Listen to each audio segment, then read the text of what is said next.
Jordan. Thank you, Mr. Chairman. Administrator Criswell, is Ms. Washington lying to us? Ms. Washington has...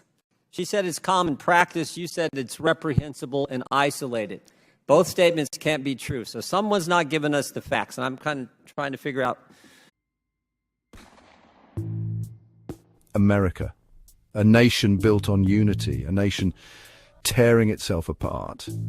Okay, maybe that's a tad dramatic, but things are definitely heating up in the hallowed halls of Congress. Picture this, a congressional hearing, tension thicker than a bowl of grits left out in a hurricane. The subject, allegations of political bias rocking the very foundation of FEMA, the Federal Emergency Management Agency. That's right, folks, the folks responsible for swooping in after disasters, bringing hope and duct tape to the downtrodden, are now facing accusations of playing favourites. And who's leading the charge? None other than Rep. Jim Jordan, a man who looks like he's perpetually smelling something unpleasant. His target, FEMA Administrator Deanne Criswell, who probably wishes she'd called in sick that day. This isn't just another partisan squabble, though. This is about trust. It's about whether a government agency tasked with helping Americans in their darkest hour is picking and choosing who deserves that help based on their political leanings. Spoiler alert, if you're scoring at home, that's a big no-no. I'm trying to figure out who's not telling the truth. The actions that Ms. Washington took were unacceptable. Well, you had another employee. Now, they remain anonymous, but I think one of my colleagues pointed this out earlier. A FEMA official who spoke on condition of anonymity said Ms. Washington likely received, quote, very clear guidance from her supervisors. Is that not that person lying too? I have not received any evidence outside of the screenshot that Ms. Washington directed. So those her two people team. are wrong. They're not telling the truth to us. We are currently investigating this. But that's not what you said. You said this is isolated, reprehensible, hasn't happened. This is the only time. And they're saying, nope, nope, nope, it's commonplace. I am saying that FEMA's mission is to help all people. Well, let's look at maybe the best evidence we have is the actual screenshot. Can you put the screenshot up on the screen? Let's look at what the text message said. The text message said, implement best practices.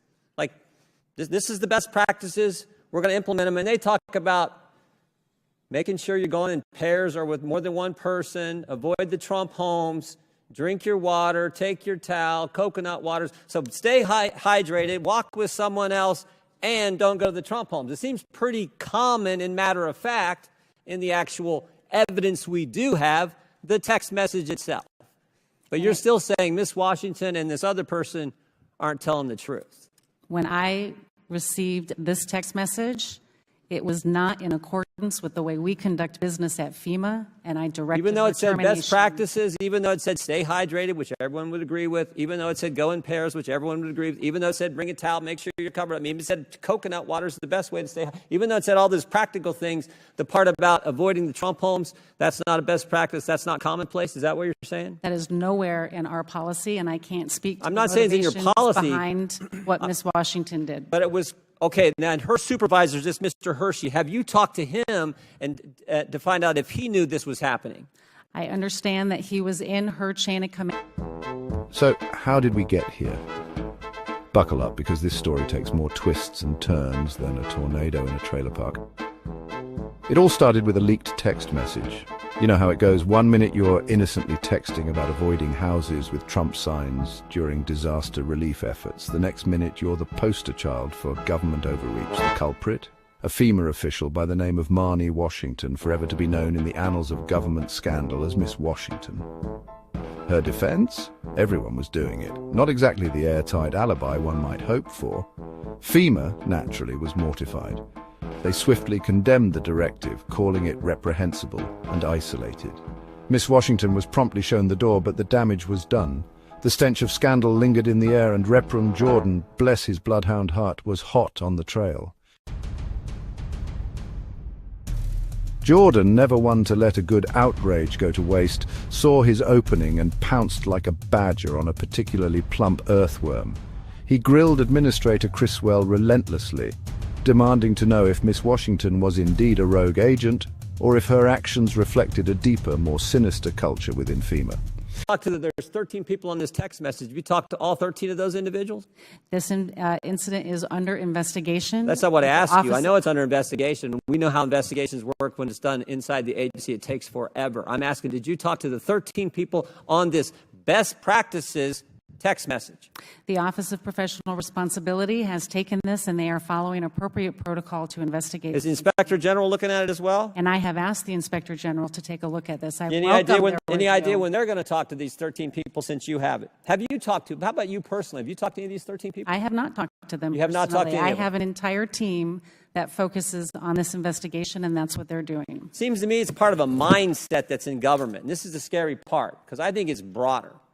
And you don't have to take my word. Take it what people have said. I mean, this reminds me, we've talked about this many times, but I can think of, well, actually the same person, let's go back to that, the same person who said that this likely received very clear guidance, this other FEMA official, also said this: I have heard from other entities who were serving in North Carolina that there was clear guidance to be mindful, quote, of the types of people who are in Western North Carolina. That's pretty derogatory stuff there, isn't it? I have not seen any. But you know, An anonymous FEMA employee who claimed Miss Washington was merely following orders, that she'd received very clear guidance from her superiors. Criswell, sweating under the heat of Jordan's interrogation, maintained that Miss Washington's actions were an isolated incident, not representative of FEMA's policies. Jordan wasn't buying it. He pointed out that FEMA hadn't even bothered to interview the 13 individuals involved in the infamous text message chain. This isn't an investigation, he thundered. It's a cover-up.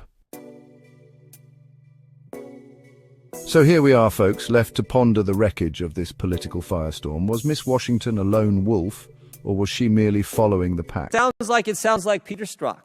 Peter Strzok, when he said, "Oh, I just went into Walmart, I can smell the Trump supporters." Sounds like Joe Biden when he said, "Oh, the garbage I see is the Trump supporters out there." Sounds like the guys that the Democrats had, the professor the Democrats had testify back in 2019 in the impeachment. Conservatives, especially very conservative people, tend to spread out, perhaps because they don't even want to be around themselves. This disdain, this mindset that's in the government where everyone's deplorable, everyone's garbage, everyone is, smelly people at Walmart, and be mindful of those people in Western North Carolina. That's what it sounds like. And again, the best evidence is the text message we have, which reinforces that mindset that we have seen from so many people in our government.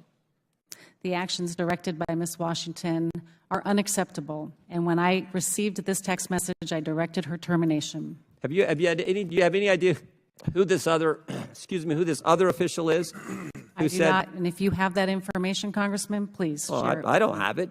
You're the one who's got it. You're the one who hasn't talked to the 13 people on the text message. It has not been raised to me. All right.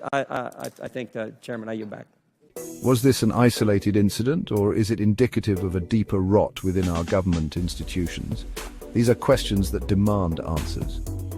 The American people deserve to know if their government is truly working for all of them, or if it's become a tool to be wielded against those deemed ideologically unsound. One thing's for certain, this scandal has shaken the public's faith in FEMA and, by extension, in their government. Rebuilding that trust will require more than just words. It will require action, transparency, and a commitment to serving all Americans regardless of their political beliefs.